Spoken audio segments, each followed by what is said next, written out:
Tras la pausa para el café y con fuerzas renovadas, vamos a dar comienzo al cuarto y último panel. Antes de empezar con él, recordar que este foro está cofinanciado con fondos FEDER a través del programa Interrever.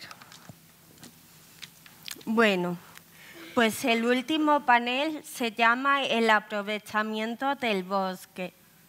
El bosque, además de tener un valor ecológico y paisajístico único, ha supuesto desde siempre un abrigo, un sustento para el hombre. El equilibrio entre el valor ecológico y el económico del bosque como recurso es complicado y necesario. En este panel conoceremos proyectos que hacen incidencia en la conservación del mismo. Y no podía ser de otra manera, ya que estamos en una ubicación como esta, al pie de la Sierra de Gata. Así que el sector del bosque es muy importante en esta región. Como panel tenemos a Francisco Castañares, presidente de la Asociación Extremeña de Empresas del Medio Ambiente y Forestales, Adrián Payas, Proyecto Silva, Centro Tecnológico AIMEN, María Conceição Matos dos Santos Silva, Proyecto Incredible, Unión Portuguesa del Bosque Mediterráneo, y contamos con la estimable ayuda para la moderación de Javier Lemus, responsable de proyectos de innovación en la Diputación de Cáceres. Tiene la palabra Javier. Muchas gracias.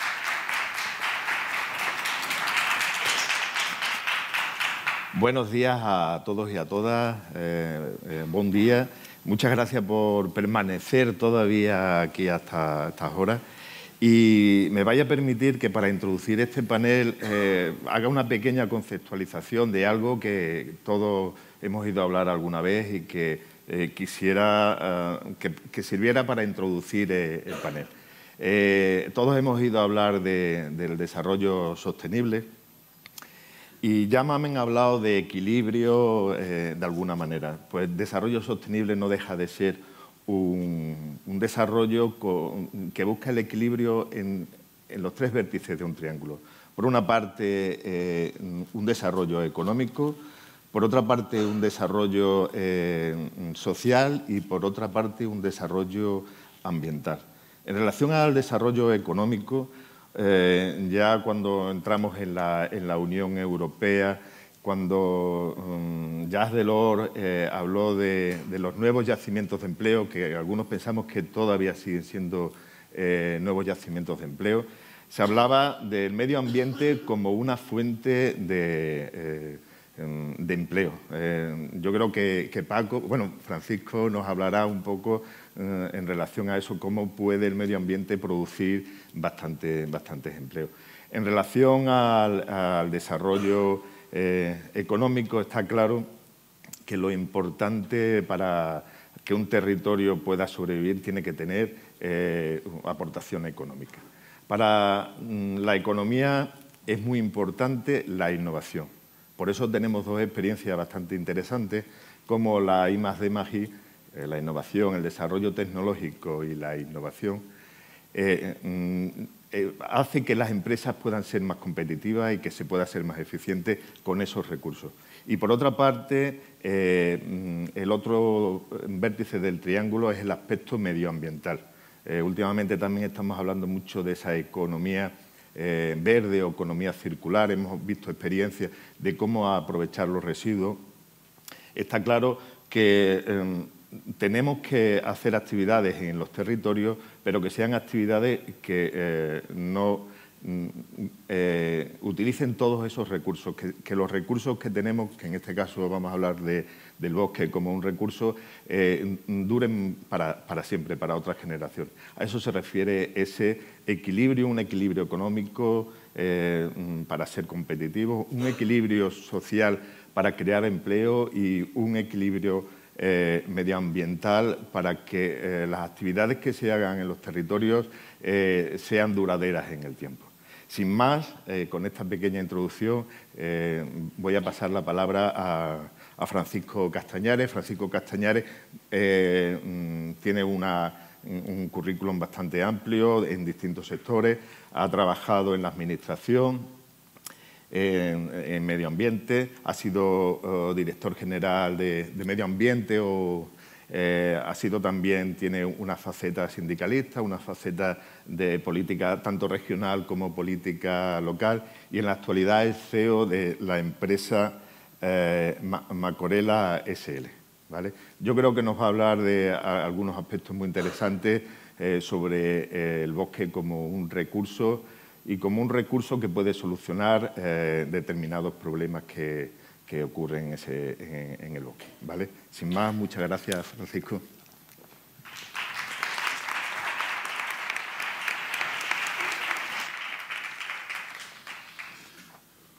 Buenas tardes ya. Perdón, aunque en nuestra tierra no se dice buenas tardes hasta que no se ha comido, por lo menos eso dice en mi pueblo.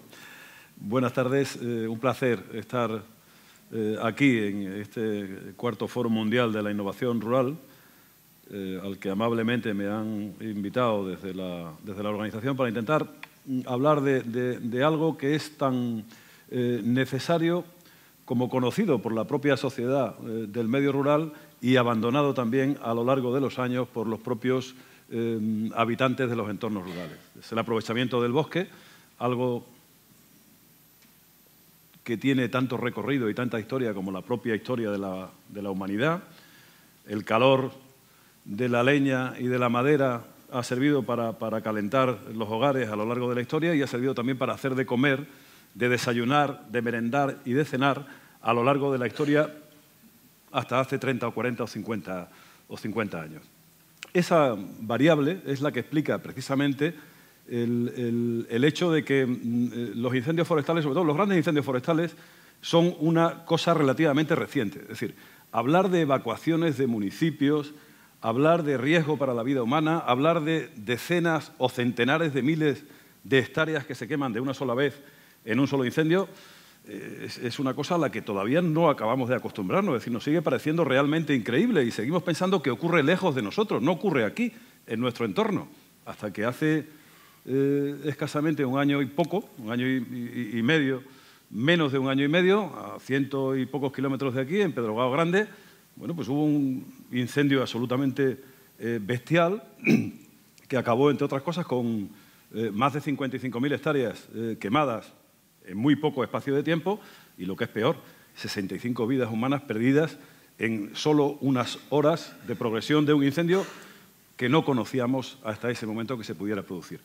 Nos pasó desapercibido, aunque fue mucho peor todavía, los que se produjeron en Leiría en el mes de octubre, fuera ya de la temporada de riesgo alto de incendio, en el mismo 2017, el mismo año pasado. Y nos salió del objetivo porque al mismo tiempo en España, estoy hablando desde la perspectiva española, al mismo tiempo estábamos teniendo grandes incendios forestales en Galicia, el sur de Galicia, el suroeste de Asturias y el oeste de Castilla y León, también con algunos muertos, menos pero con algunos muertos, y con una gran cantidad de hectáreas quemadas. ¿Por qué ocurre todo esto y por qué ocurre ahora y no ocurría, por ejemplo, hace 50 años? Precisamente por eso. El abandono del medio rural es la primera causa que provoca, la primera razón por la que se producen los grandes incendios forestales. Y la ausencia de aprovechamiento sostenible de los recursos naturales renovables. El bosque es un elemento vivo que crece cada año a una velocidad media en el territorio español, en algunas partes mucho más, también de España, a una velocidad media de 2 toneladas por hectárea. 2 toneladas por hectárea que si no las sacamos, no las aprovechamos, como antes las sacaban y las aprovechaban nuestros antepasados, los que somos más mayores y peinamos canas, hemos vivido también esa época en nuestros pueblos y en nuestro medio rural, pues se acumulan y se continúan acumulando y se continúan acumulando y al final hay grandes superficies cubiertas de vegetación, no necesariamente de árboles, de matorral, grandes superficies cubiertas de vegetación, cada vez con una densidad de vegetación mucho mayor, que provoca, cuando se seca o cuando pierde humedad, provoca el riesgo de que haya grandes incendios forestales. Los incendios forestales empiezan a preocupar a la opinión pública y a preocupar a la sociedad civil a partir de los años 80, fundamentalmente. Hasta los años 80, los que somos un poco más mayores y los que no lo son lo habrán oído contar a sus antepasados. Cuando había un incendio en nuestros pueblos, tocaban la campana en el ayuntamiento y los mozos del pueblo, mayores de 18 años y menores de 60, cogían un cubo, unas escobas, se iban al monte y en un pispás apagaban el fuego sin ningún tipo de problema. No había ningún problema. ¿Por qué? Porque había un aprovechamiento muy intensivo de los recursos naturales que produce el bosque. Como decía, calentamos nuestras casas o calentábamos nuestras casas en el invierno, hacíamos de desayunar, de comer, de merendar y de cenar con lumbre en la chimenea, no había otros mecanismos y eso implicaba un aprovechamiento intenso de los recursos naturales del bosque, pero además también provocaba la necesidad de tener una actividad económica que pudiera ser sostenible para mantener a las familias que entonces vivían en el medio rural. En Extremadura, por ejemplo, eran exactamente 1 millón de personas. La misma población que tenemos ahora mismo en la región, concentrada en los pueblos y sobre todo en las ciudades, había otro 1 millón de personas más que estaban en el medio rural, que son los que se fueron en los años 60, 70 y 80 por la emigración, los que abandonaron la actividad agraria porque no podían vivir de ella, los que se fueron a buscar perspectivas mejores con la emigración y los que con su abandono provocaron la matorralización del monte, las grandes extensiones continuas de vegetación que provocan que se quemen grandes superficies cuando hay un incendio forestal y, sobre todo, la ausencia de aprovechamiento y de medidas preventivas con la acumulación de combustible a razón de 2 toneladas por hectárea y año, provocan intensidades y virulencias del fuego que hasta ahora son desconocidas y que van a continuar siéndolo en el futuro. Si no le ponemos remedio, van a continuar en el futuro. Es decir, lo que ocurrió en Pedrogao no es ni más ni menos que la confluencia de una situación meteorológica que no sé si los vecinos portugueses llegaron a detectar, nosotros sí la detectamos en Extremadura. Yo personalmente di la voz de alarma y hablé con la consejera de Medio Ambiente y con el presidente de la Junta para advertirle que durante esa semana teníamos una situación atmosférica que si se producía algún incendio podría tener la capacidad de generar convección, convertirse en un incendio que desde el primer momento estaría fuera de capacidad de extinción y si encontraba combustible para arder y había pueblos o había lugares habitados en el entorno, podría ocasionar una catástrofe. No ocurrió aquí, pero ocurrió 100 y algo kilómetros más allá de la frontera en el vecino país de Portugal y en Pedrogao Grande. Ahí había densidades de vegetación de 86 toneladas por hectárea, acumuladas. Imagínense, 86 toneladas por hectárea, en términos energéticos, equivalen a algo más de 30 toneladas de petróleo por hectárea. Por hectárea. 30 toneladas de petróleo por hectárea la multiplicamos por 7,5, que son los barriles que tiene cada tonelada, y estaríamos hablando 7 por 3, 29, 210 barriles de petróleo desparramados por el monte. Si le explicamos a la gente que en una hectárea hay 210 barriles de petróleo, de gasolina, para que lo entiendan aún mejor, esparramados por el monte, con el calor van a entender fácilmente que si no se quema es por un auténtico milagro, ¿no? Lo va a entender perfectamente todo el mundo. Bueno, pues eso es lo que está ocurriendo. Y esa energía que está ahí y que no aprovechamos es lo que realmente produce una sensación de desasosiego. Nos comportamos en España, también en Extremadura, como los nuevos ricos. Llegamos en el año 86 a la Unión Europea, accedimos al desarrollo. Avísame que me suelo perder cuando me meto en estas excursiones y me gustaría poder hablar de energía fundamentalmente al final, ¿no?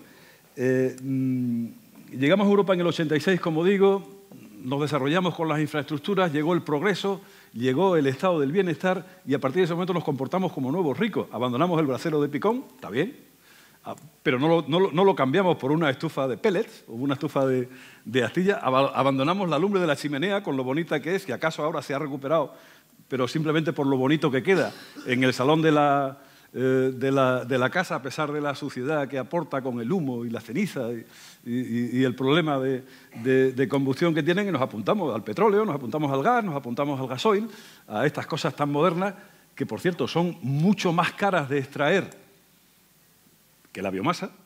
Hay que extraerlas o en el Mar del Norte a unas profundidades y con unos costes que son absolutamente disparatados, o en esos lejanos desiertos con inestabilidad política que hay en Arabia Saudí o en Argelia. Bueno, pero como eso es lo moderno, a eso nos hemos apuntado todo y nos hemos olvidado de que tenemos recursos propios que son tremendamente importantes. Si alguien viniera a Extremadura, por ejemplo, y nos contara un día, le contara al presidente de la Junta y al salir compareciera ante los medios de comunicación, le dijera: he encontrado un pozo de petróleo que está al norte de Moraleja y que nos puede producir la friolera de 2 millones de barriles de petróleo al año. Era portada en la región, en La Nación y probablemente en la prensa internacional, sin duda. Pues eso es lo que producen las hectáreas de monte que hay en la Sierra de Gata, que como no las aprovechemos se van a quemar como se quemaron en 2015 8.000 de ellas, creando un serio problema también porque hubo que evacuar 3 poblaciones, Perales del Puerto, Hoyos y Acebo. Creo recordar que hubo que evacuar incluso algunas de madrugada con el fuerte desarraigo personal que implica para la gente que tiene que abandonar su casa y no sabe cómo se la va a volver a encontrar, y que, por cierto, recogieron en Moraleja, como después se le reconoció incluso con la entrega de la medalla de Extremadura. Yo creo que ese es el grave problema al que tenemos la suerte de poder dar respuesta. Yo llevo diciendo desde el año 2003 aproximadamente, en que creamos un grupo de empresarios, la Asociación Extremeña de Empresas Forestales y de Medio Ambiente, AEFOR, llevo diciendo que el problema de los incendios se puede resolver si aprovechamos los recursos forestales. Es una idea que desde el principio nadie ha discutido, pero tampoco nadie ha sido capaz de poner en práctica. ¿Qué ocurría? Pues que hacía falta empresas de transformación de la materia prima, ya sea biomasa para producir energía térmica, astillas o pellets para calefacción y agua caliente sanitaria, o para producir energía eléctrica, que sean capaces de soportar el coste de la extracción para poder realizar una activa política de prevención de incendios en el medio forestal. Bueno, eso es lo que hemos conseguido desde 2003, predicando en el desierto durante muchos años y enfrentándonos con tirios y troyanos y entre medias reprochándole a la Administración la falta de inversiones en el medio forestal, que es lo que provocan los incendios cada vez más grandes. No nos hacen caso, se creen Superman cuando hay un año como este en el que el clima ha sido benévolo en esta parte del planeta y no hemos tenido un problema de incendios forestales en toda la península ibérica, lo han tenido en el norte de Europa, a las puertas mismas del Círculo Polar Ártico. Una semana después de que estuvieran los grandes lagos del norte del Círculo Polar Ártico helados, el monte estaba ardiendo y ahí no sabían de qué iba eso de arder, no tienen ni idea. Marc Castelnau y algunos profesionales de la lucha contra incendios españoles se fueron semanas después a explicarle a los bomberos, que son urbanos, no son bomberos forestales los que allí hay, a explicarle a los bomberos cómo se lucha contra un incendio forestal. Ni idea de lo que es un incendio forestal. Ha ocurrido en Reino Unido, en las Islas Británicas, y ha ocurrido, como digo, en el centro y el norte de Europa. Y eso va a ocurrir cada vez más. Y eso sí que va a ser un problema. Aquí estamos acostumbrados. El monte Mediterráneo, uno de los mecanismos regulares de autocontrol que tiene es precisamente el fuego. El fuego no es ni bueno ni malo, como no lo es el agua. Al contrario, es bueno, buenísimo. Es decir, el primer gran avance social que se produce en la historia de la humanidad es cuando el hombre es capaz de... No descubre, porque descubrir, supongo que habrían visto rayos y habrían visto incendios que se habían producido como consecuencia de tormenta, habrían visto volcanes, seguramente con lava, que provocaban fuego, y en fin, el fuego no lo descubren. Aprenden a usarlo y aprenden a controlarlo. Y ese es el primer gran cambio que da la humanidad. A partir de ese momento, la humanidad avanza mucho más deprisa y adquiere una capacidad de desarrollo y de producción mucho mayor que la que hasta entonces había tenido, ¿no? Pensando en la caza y en poblaciones nómadas. ¿Qué ocurre con esto? Pues que el fuego es malo cuando es grande y está fuera de control, como el agua, que le pregunten a la... No me acuerdo cómo se llamaba, el pueblo de Mallorca, que ha sufrido las inundaciones hace pocas semanas, ¿no? Con más de una decena o una docena de de muertos. Lo mismo que ha ocurrido en Grecia, unos meses antes, en una urbanización con un tremendo incendio. No era el incendio de Pedrogao, ni mucho menos, era un incendio que se había producido en un entorno de interfaz urbano-forestal y que como había muchísima vegetación, muchísimo combustible, pues ardió de una manera espectacular, fuera de control de noche. La gente, menos mal que tenía el mar, y a pesar de todo hubo casi 100 muertos, 97 o 98 muertos, ¿no? El fuego produce más muertos en Europa que el terrorismo. Hay que empezar a preocuparse del fuego, como se preocupan los gobiernos del terrorismo, ¿no? Pues si eso es así, hay que empezar a adoptar medidas que impliquen atacar el problema en su origen. El fuego es una reacción química... Ve concluyendo. Bien, el fuego es una reacción química, lo intento en 4 o 5 minutos. El fuego es una reacción química que necesita de 3 elementos para que exista, ¿no? Es una fuente de calor intenso, el oxígeno del aire, comburente, como se dice en términos técnicos, y combustible. Ni sobre la fuente de calor intensa, que la tenemos 6 meses al año en esta parte del planeta, la época estival, fundamentalmente, ni sobre el oxígeno tenemos capacidad de regulación. Eso no tenemos ninguna capacidad de actuación. De esos 3 elementos solo podemos actuar sobre el combustible. Si uno de los 3 elementos falta, o si uno de los 3 elementos está bajo control, no hay posibilidad de incendio. No hay posibilidad de descontrol del incendio. ¿Qué ha ocurrido este año? Pues que el señor de las alturas, que no tiene por qué ser ese del ojito del triángulo, sobre todo para los no creyentes, ni Alá para los musulmanes, ha decidido que este año pues, no iba a hacer calor aquí. Incluso que iba a llover en el mes de julio. Hemos tenido una semana, la primera semana de agosto, los últimos días de julio y la primera semana de agosto con mucho calor, pero una semana exactamente de calor. No ha habido una reducción drástica de la humedad y el monte no ha estado disponible para arder. Pero esa regulación, ese termostato no está en nuestras manos, ni va a estar nunca en nuestras manos. Como no está en nuestras manos cerrar el oxígeno, meter el incendio en una bolsa y ahogarlo, porque no hay capacidad de que pueda continuar ardiendo ante la falta de oxígeno. Tampoco está en nuestras manos, pero sí podemos ordenar el monte, sí podemos extraer el combustible que genera de manera excedentaria el monte cada año, que son 2 toneladas por hectárea de media y que además con un agravante más, y ya termino, moderador, a pesar de que, como siempre, pues me he perdido en la periferia y no he entrado en el fondo de la cuestión. El problema es que si no actuamos anualmente en la extracción del combustible excedentario del monte, el monte, como digo, se acumula a razón de 2 toneladas por hectárea. Cuando supera las 10 toneladas por hectárea, las 10 toneladas por hectárea, es decir, el equivalente a 5 años, sin actuar sobre el monte, cualquier incendio que se produzca desde el principio estará fuera de capacidad de extinción. ¿Saben cuánta biomasa o cuánta vegetación excedentaria hay ahora mismo en los montes de Extremadura? 33 toneladas por hectárea. Es decir, estamos 3 veces por encima del umbral de la capacidad de control del incendio. Y la capacidad de control del incendio hay que entenderla como la capacidad humana que hay. Es decir, la que tenemos, que es maravillosa, no se puede mejorar, y la que pudiéramos tener si, por ejemplo, todas las grandes potencias mundiales, incluida España, aunque sea más modesta, todo el dinero que dedican a la defensa, dijeran, oye, si nuestro peor enemigo son los incendios, que le pregunten a los de California, o que le pregunten a los canadienses, o que le pregunten a los chilenos, a los australianos, ¿no? O que le pregunten a nuestros hermanos portugueses, a los españoles y a los extremeños. Nuestro enemigo es el fuego, vamos a dedicar el ejército, pero no la UME, no, el ejército entero, con todas las fuerzas aéreas, las fuerzas navales y las fuerzas terrestres, la infantería, la caballería y toda la cacharrería bendita que se pueda utilizar para la defensa, exclusivamente para la lucha contra incendios. Nada que hacer. Un incendio como el de Pedrogao, no hay nada que hacer. Acercarse a él es correr el riesgo de morir, y de morir aunque sean profesionales de la lucha contra incendios. Hay que apartarse y esperar a que cambien las condiciones que han generado que esa convección haya provocado un incendio tan monstruoso. Termino con un dato. En Pedrogao Grande hubo unas intensidades térmicas equivalentes a 68 bombas atómicas como la de Hiroshima. ¿Se imaginan 68 bombas atómicas como la de Hiroshima? Pues ese es el calor que produjo el incendio de Pedrogao Grande. Pero es que 2 meses o 3 meses después, en octubre, en Leiria y en el centro y norte de Portugal, que llegaron a quemarse 390.000 hectáreas en poco más de 15 horas a una velocidad de propagación de 14.000 hectáreas por hora.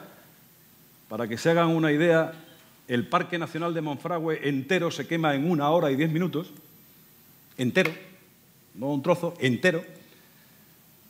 Las Urdes se quema en algo menos de 3 horas, entera, con los pueblos dentro y con la gente dentro. Esa velocidad de propagación no se produce en Pedrogao, se produce en Leiría, y ahí se generan unas intensidades que superaron 142 veces la de la bomba atómica de Hiroshima. Es decir, como si hubieran caído 142 bombas atómicas como la de Hiroshima en el centro y el norte de Portugal. Es verdad que sin radioactividad, claro, si no estarían muriéndose todavía. Pero la intensidad calorífica, idéntica, la misma. Esa energía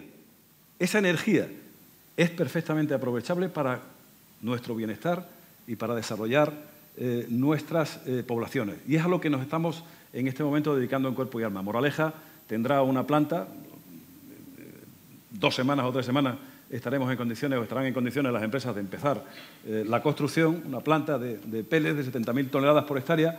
Poco después habrá otra en Herrera del Duque de la misma capacidad, 70.000 toneladas por hectárea, y algo más de 1 año después habrá otra en la vecina comarca de las Urdes con otras 70.000 toneladas, capacidad de producción de 70.000 toneladas de pellets al año. Eso nos va a permitir sacar los excedentes de vegetación del monte y al mismo tiempo realizar una inversión equivalente a 18 millones, solamente para la energía térmica, para los pellets, a 18 millones de euros anuales en los montes extremeños, para sacar combustible que convertimos en energía y que le vendemos a la administración pública y a los particulares una vez que esté en marcha el nuevo sistema. Tenemos un plazo de 5 años para ejecutarlo mediante el acuerdo que tenemos con la Junta de Extremadura. Pero es que después vamos a aprovechar también los restos más finos de la vegetación, que es lo que realmente nos generan un problema y son mucho menos rentables para la producción de energía eléctrica. 2 plantas de 50 megavatios cada una irá en la zona de la Siberia y otra irá en el entorno de Plasencia a una distancia equivalente de 30 a 35 kilómetros de la Sierra de Gata, las Urdes, el oeste del Parque Nacional de Monfragüe, entre otros mi pueblo, estará ahí en una zona en la que haya capacidad de evacuación porque es producción de energía eléctrica y para la transformación de la otra biomasa, la que menos valor tiene, la fina, el matorral, las ramas, las cortezas, los desperdicios, digamos los residuos del bosque que no son maderables. Con eso vamos a producir electricidad que también va a tener como destino los hospitales, los colegios públicos, las oficinas de la Junta de Extremadura, que van a cambiar sus sistemas de calefacción y de abastecimiento de agua caliente sanitaria y de energía eléctrica en los próximos años en la medida en que seamos capaces de responder a la demanda que puedan ir teniendo.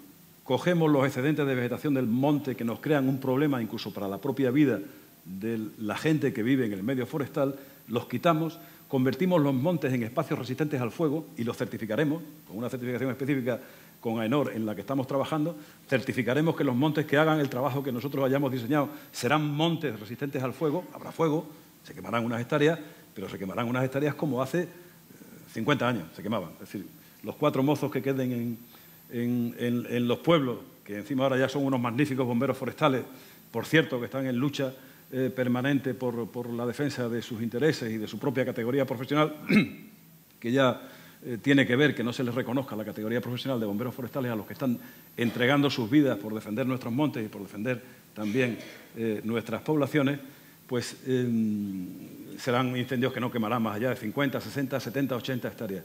La variable que vamos a utilizar es que cada administración, cada territorio, va a poder decidir el tipo de fuego que quiere tener, el tipo de fuego más grande que quiere tener. Fraccionamos cada 200 hectáreas, nunca habrá un incendio mayor de 50 hectáreas. Fraccionamos cada 2.000 hectáreas, bueno, puede haber incendios de 150, 200 hectáreas de volumen. Mantenemos, que eso es lo más importante, mantenemos la densidad de la vegetación por debajo de las 10 toneladas por hectárea, no habrá incendios como el de Pedrogao, ni mucho menos. No habrá incendios con una intensidad que nos impida realmente controlar. Creamos empleo, 1.500 puestos de trabajo en la zona, básicamente en el medio forestal para los trabajos de prevención que hay que realizar y del aprovechamiento de los recursos forestales, y devolvemos en energía lo que hasta este momento era un problema. Yo solamente voy a terminar ya con una frase más, una reflexión más, y es la siguiente. Es decir, es verdad que no aprovechar la energía del viento, la energía del sol, la energía del agua, de los pantanos, la hidroeléctrica, incluso la nuclear, ahora que todavía están las centrales nucleares funcionando, es un despilfarro energético. Es verdad, es un despilfarro. Pero ahí se acaba el problema. No utilizas la energía del sol, no pasa nada, el sol va a salir otra vez por la mañana y nos va a calentar, aunque no haya elementos que nos produzcan una intensidad de calor más aprovechable, ¿no? Nos va a calentar, sobre todo si nos ponemos en el resolano al sol. Y el viento, bueno, pues nos va a despeinar. Poco aprovechamiento, si no hay aerogeneradores y turbinas, poco aprovechamiento le vamos a sacar al viento, ¿no? Pero no nos va a crear ningún problema más añadido. No aprovechar la energía del monte nos crea un problema de protección civil, nos crea un problema de vidas humanas que se pierden. Que pregunten en Portugal, 65 en Pedrogao, 44 en Leiría, que pregunten en Grecia, 98 en los incendios de final de primavera, principios de verano. Lo que pasa es que los humanos somos muy tozudos. Yo me pregunto, y algunas veces me preguntan algunos, oye, ¿tú crees que este por fin es el camino? No me cabe duda, es decir, ni vamos a poder regular la temperatura, ni vamos a poder regular el viento, ni el oxígeno, solo vamos a poder regular el combustible. El mundo que tiene un problema de lucha contra los incendios forestales, más tarde o más temprano tendrá que caminar en esta dirección. Lo que no sé es cuánto tiempo tardará y, sobre todo, cuántas vidas humanas va a costar. Muchas gracias. Gracias.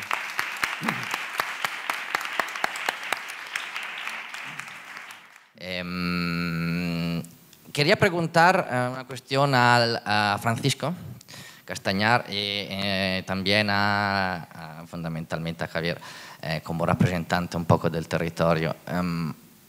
Se habla de foresta, he escuchado hablar de foresta sin escuchar la palabra ni silvicultura ni bosque autóctono, hablar de incendio, que seguramente es un problema, sin evidenciar que, por ejemplo, esto se relaciona, por lo menos en base a lo que yo creo, no tengo los datos técnicos claramente, los incendios se relacionan más al bosque de tipo industrial, monocultural, de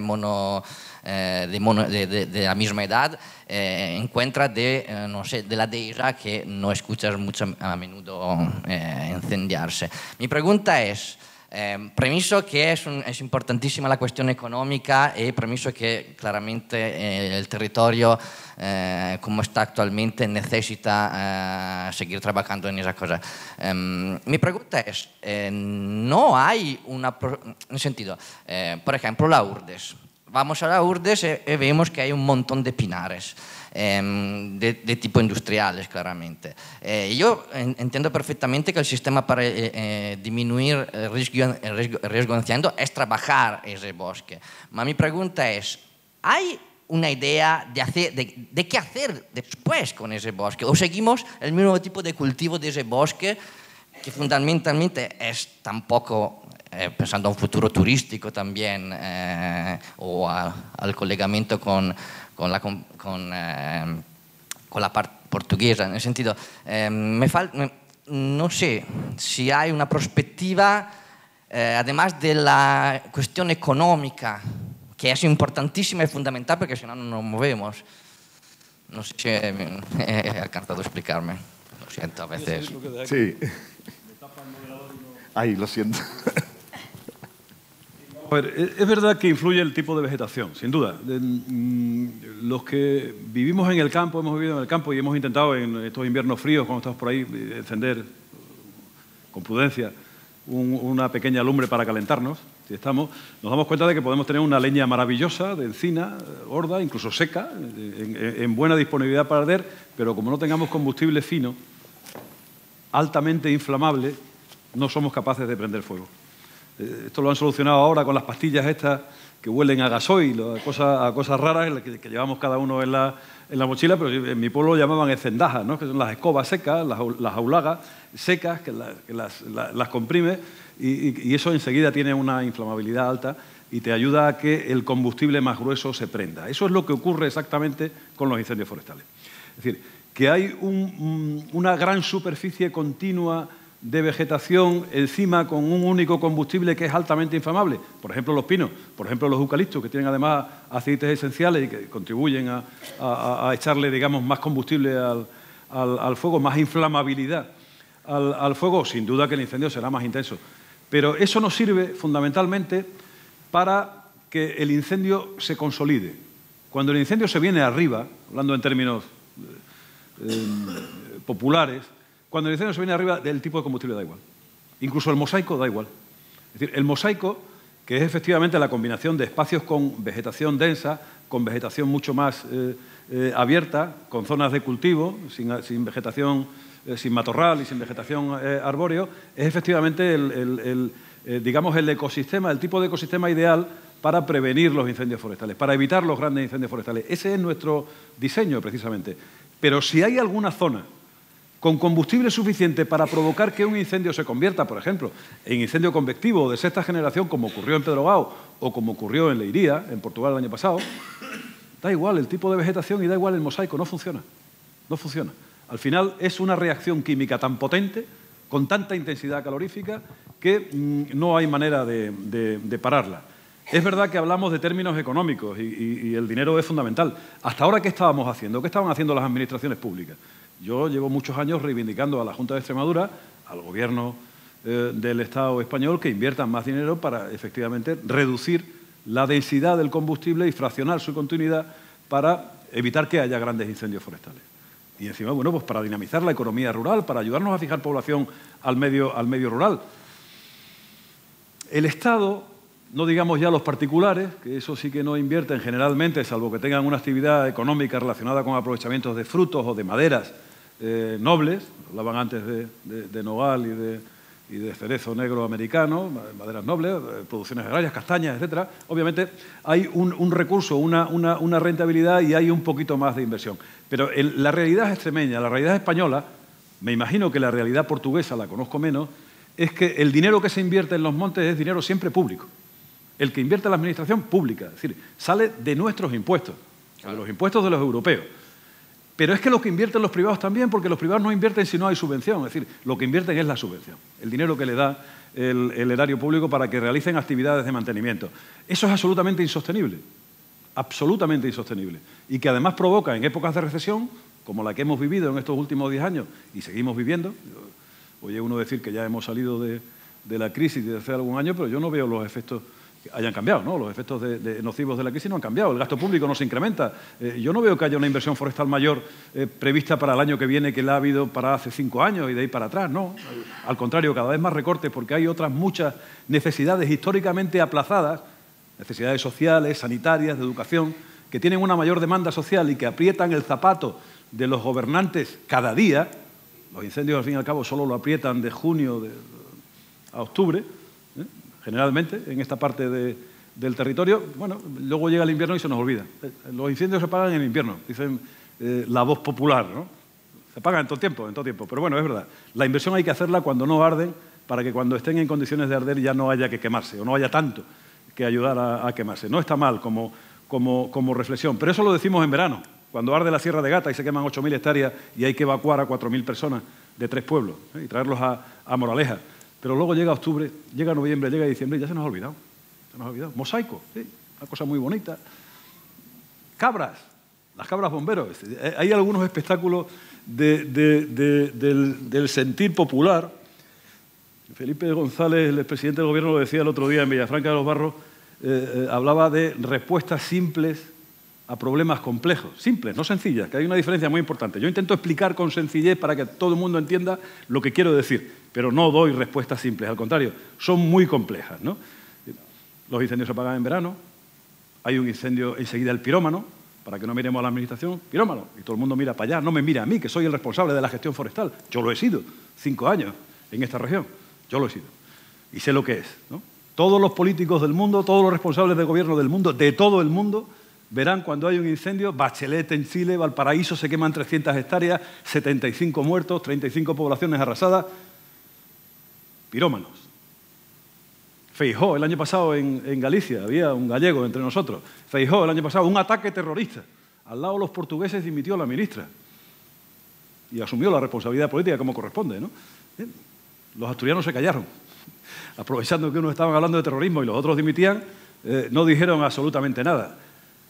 El dinero es necesario para que los montes estén en unas condiciones que nos permitan mirar el futuro con confianza. Y las poblaciones que hay en el entorno rural, hay 58 pueblos, 53 pueblos en las urbes y un total de 90 pueblos en toda Extremadura que están en claro peligro de quemarse si hay incendios forestales en su entorno. Y tienen que tener un tratamiento de prevención alrededor. No hay que evacuar. Evacuar es siempre la última decisión que hay que tomar y no es ni más ni menos que el reconocimiento de una grave irresponsabilidad por parte de quien tiene la obligación de hacer la política de protección civil. Donde más seguras están las personas es en su casa. Lo que tienen que tener es su casa segura para que no se queme. Y eso es tan sencillo como que haya un cinturón, como lo hubo siempre en nuestros pueblos. Los que somos de pueblo lo sabemos. La huerta, el olivar, el viñedo, el prado, donde llevar la vaca o llevar los burros o los caballos, desprovistos de vegetación, de matorral, de zarzas, de combustible fino que arde con mucha intensidad y acerca el fuego a las casas, lo mete en las casas. Si eso ya no lo hace la gente porque no es rentable hacerlo o porque se han ido, tiene que hacerlo los poderes públicos. Nosotros proponemos una solución. Es decir, déjeme usted que yo aproveche la energía que puedo extraer del monte, aprovechamiento sostenible, es decir, la que se produce cada año y se renueva al año siguiente y al año siguiente y al año siguiente. Permítame que yo impida que se acumule y yo hago la inversión, cuando digo yo me refiero a un grupo de empresas, hacemos la inversión que tendría que hacer la Junta de Extremadura. Estamos hablando de 30 millones de euros anuales. La vez que más dinero se ha gastado la Junta de Extremadura han sido 12, el año que más.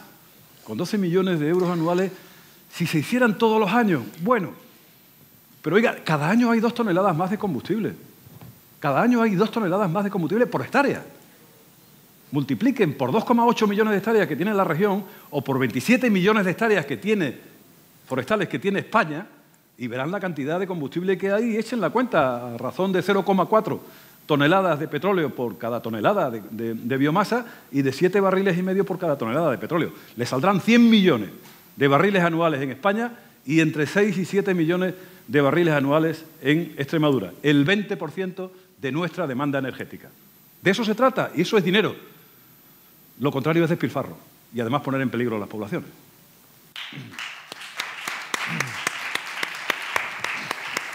Bueno, yo creo que te ha respondido bien, Francisco, ¿no? ¿Alguna pregunta más, por favor? Hola, buenos días. Yo creo que a lo mejor hacías también, aparte de la explicación, otra pregunta. Mira, en Extremadura existe un plan forestal que se hizo con la participación de toda Extremadura, de todos los agentes de Extremadura, en el año 2000. Son 18 años de camino. Creo que ha tenido una revisión. Se hicieron, digamos, 6 programas distintos, se hicieron 6 partes en toda Extremadura. Todo el mundo habló y expuso cuáles son las medidas del plan de Extremadura en cuanto a forestal, sobre todo teniendo en cuenta el problema de los incendios, la recuperación de las zonas rurales, implantando pues unas medidas que fueran preventivas, ¿de acuerdo? Entonces, no sé si Francisco nos puede hablar de cómo está ahora mismo, porque la revisión creo recordar que se hizo en el año 2006. Un poco, ¿qué te parece si se está llevando a cabo todo lo que se escribió y el gran documento, que fue un documento excepcional, si se estaba llevando a cabo? Porque estamos hablando ahora del aspecto de recuperar esa biomasa de nuestros montes, pero que ahí se planteó una serie de actuaciones que creo que son preventivas y que una de esas herramientas o esas patas sería el aprovechamiento de biomasa. Entonces, contestando un poco a tu pregunta, sí existe una herramienta de gestión forestal en Extremadura, pero la hay, se contó con todos los agentes, te puedo asegurar porque yo asistí a las 6 durante más de un año y es un documento excepcional, contando con todos los agentes bueno, y actores de todos los territorios. Y bueno, pues yo creo que Francisco nos puede hablar un poco en qué estado está y qué se está haciendo, no solo en el aspecto de la recuperación de biomasa de nuestros montes. Yo no estuve personalmente en la reunión, estuve en la discusión global del plan forestal y sí, hubo siempre representantes de la Asociación de Empresas Forestales y del Medio Ambiente en todas las reuniones. Bueno, este tipo de cosas son instrumentos que se encuadernan, se ponen bonitos y se guardan en la estantería generalmente, ¿no? Ahora también en los archivos correspondientes de los discos duros de los ordenadores. Después poco más. Por ejemplo, si yo quiero saber la biomasa disponible que hay ahora mismo en Extremadura, tengo que hacerme yo las cuentas. No está en el plan forestal. Si yo quiero saber la capacidad de recuperación y la capacidad de regeneración que hay en cada uno de los espacios forestales de la región, hay datos, obviamente, de pluviometría, climáticos, etcétera, que son generales, que están en el plan y que son utilizables, pero las cuentas no están echadas. Y sobre todo no hay, ya lo dijimos en aquella época, lo dijimos, se echa de menos el tener claro de qué estamos hablando, es decir, cuánto volumen de vegetación nueva hay cada año, a qué velocidad se acumula, qué ocurre cuando se acumula y qué sucede si no la aprovechamos o la quitamos, ¿no? Porque luego hay otro elemento que es pernicioso. Cuando tenemos juguetes tecnológicos a nuestro alcance, nos recreamos en la suerte de esos juguetes. La tecnología para la lucha contra incendios. Yo he defendido durante muchos años la utilización de la tecnología más moderna para luchar contra los incendios. Yo impulsé, no lo hice yo, obviamente, yo era el responsable político, el director de la Agencia de Medio Ambiente en aquella época. Se me quemaron 3.000 hectáreas en el Parque Nacional de Monfragüe en el año 1990 y en ese momento decidimos cambiar la lucha contra los incendios forestales de bomberos forestales que no existían, eran simplemente voluntarios, como ocurre en buena parte de Portugal todavía. Yo tenía la teoría de que si en mi pueblo, por ejemplo, yo también había sido antes alcalde de Serradilla, ¿no? Lo ha dicho el moderador cuando me presentaba. Si en mi pueblo había 300 desempleados del medio rural y teníamos 2 retenes de incendio, es decir, 30 personas, pues si mañana tengo un incendio, yo toco la campana y me vienen los 300. Si en lugar de tener 30 personas trabajando, tengo a todos los 300 y los turno cada 15 días, ¿no? No hay profesionalización, pero sí tengo a la mayor parte de... Bueno, cuando hay un incendio un poquito complicado, y aquel incendio fue complicado, quemó de los más voraces que hubo que había habido hasta aquel momento, un incendio de tercera generación ya, de los primeros que se registraron de tercera generación. Se quemaron 3.000 hectáreas en una hora. 3.000 hectáreas en una hora es una velocidad de propagación muy potente. El récord está en 14.000 el año pasado en Portugal. Estábamos acostumbrados a 8.000 hectáreas hora. 8.000, César. Las que se quemaron en Extremadura, en la Sierra de Gata, en 5 días, en una hora. En Valparaíso, en Chile. 14.000 ahí al lado, en Portugal el año pasado. Es decir, el planteamiento de la acumulación de combustible no es pequeña cosa. Cuanto más eficaces son los medios de extinción apagando incendios, no nos olvidemos de un detalle, apúntenselo, solo apagan los incendios que se pueden apagar, no los que no se pueden apagar. Los que están fuera de capacidad de extinción no los apagan. Se apagan cuando salen de la zona en la que les ha puesto fuera de capacidad de extinción, porque se acaba el combustible, porque sopla el viento en dirección contraria y empuja la llama hacia lo que ya se ha quemado, o porque llueve escandalosamente durante un montón de horas, sobre todo si el incendio es de sexta generación. No vale con que llueva un día, tiene que llover varios días para que se pueda apagar ese incendio. Desde luego, ni echando agua, con todos los aviones del mundo, ya le digo, no hay ninguna posibilidad.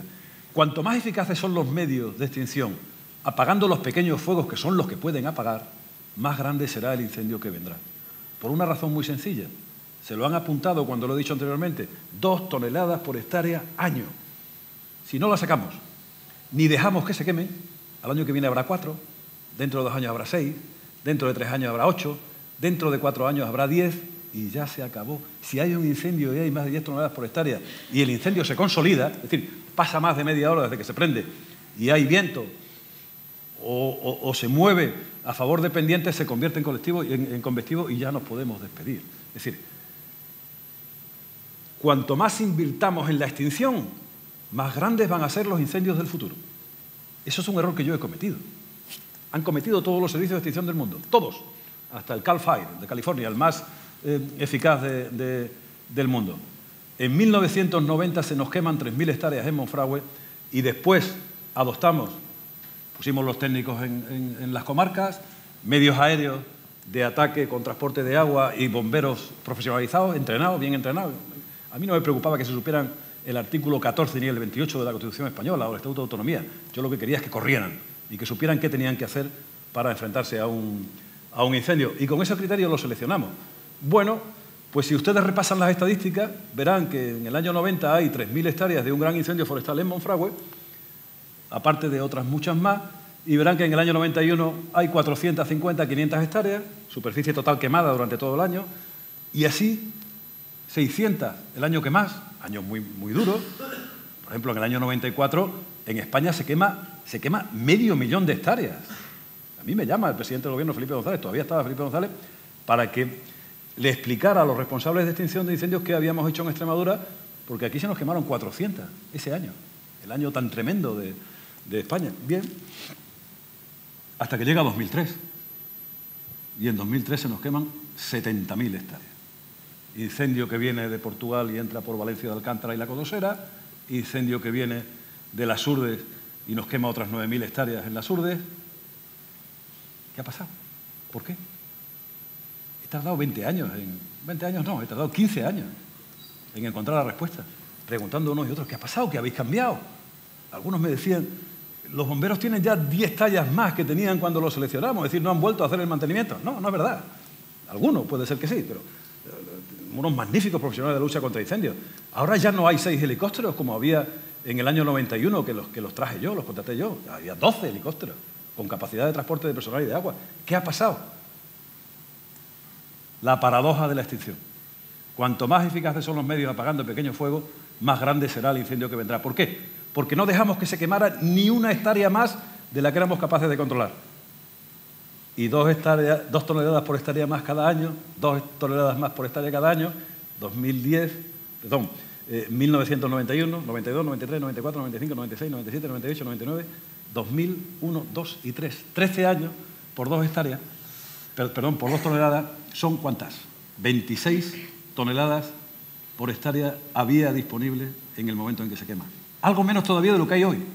Ojo, algo menos de lo que hay hoy, que hay 33. Algo más de 30 toneladas por hectárea acumuladas en nuestros bosques. Claro, si alguien viene, y no lo digo con ánimo de criticar a nadie, líbreme mi voluntad, si alguien viene y dice, somos magníficos, este año hemos hecho una labor fantástica, se nos han quemado solamente 3.000 hectáreas. El año que menos, desde 2012 para acá. Oiga, tan magnífico como el año pasado, o como hace 2 años, cuando son los mismos y con los mismos medios, ¿no? Cuando se quemaron 8.000 en la Sierra de Gata. Si nos apuntamos el éxito de la climatología, es decir, el gran regulador ese del triángulo con el ojo, de al lado, de quien sea, el clima, que nos hace que llueva en julio y mantiene la temperatura por debajo de los 40, 45 grados que son habituales en esta parte del territorio español, 3 o 4 veranos seguidos, pues claro, no vamos a tener grandes problemas. El combustible va a seguir estando y se va a seguir acumulando, pero no hay condiciones ambientales para que se produzca un gran incendio forestal. Repito, las condiciones ambientales no las controlamos, las controla el del triángulo. Solo podemos controlar el combustible. ¿A qué estamos esperando? Si encima estamos despilfarrando la energía, que puede crear empleo, fijar población al medio rural y abastecer. Moraleja va a ser dentro de 3 años uno de los municipios, no digo el municipio que más, pero sí uno de los municipios más ambientalmente sostenibles desde el punto de vista energético, no de Extremadura, de España y de Europa. Y Herrera del Duque también. Y todos los pueblos que estén en el entorno de donde vamos a operar, los pueblos de la Sierra de Gata, exactamente igual, son más pequeños, no tienen planta de pellets, pero tendrán mucho empleo en la extracción del combustible de sus montes. Si cambian los sistemas de calefacción y de abastecimiento energético eléctrico, y después le siguen los ciudadanos. Es decir, los ayuntamientos lo pueden cambiar en el ayuntamiento, en la Casa de Cultura, en el polígono industrial, en lo que son de su responsabilidad, ¿no? Los espacios que son de su responsabilidad. Y si le siguen los ciudadanos, emisiones cero. Bueno, pues yo creo que tenemos que terminar ya, vamos con un cuarto de retraso. Muchísimas gracias, Paco, Adrián, por vuestra participación, por vuestro conocimiento que nos habéis aportado al foro. Y bueno, Mamen yo creo que nos va a comentar algo, me parece, ¿no?